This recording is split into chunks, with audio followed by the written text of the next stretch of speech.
ova godina, ova sezona zlatnim slovima će biti upisana u sportu grada Subotice.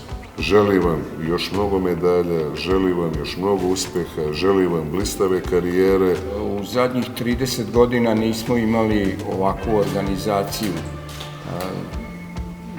prvenstva države vazdušnom puškom u kojoj smo mi dominirali u ženskoj kategoriji gdje smo osvojili titulu.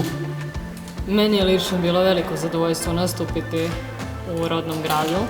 Veliko mi je zadovoljstvo bilo pucati sa našim mladim članovima, one su mlađe juniorke, pred njima je karijera. Stvarno mi je drago što sam član takve ekipe.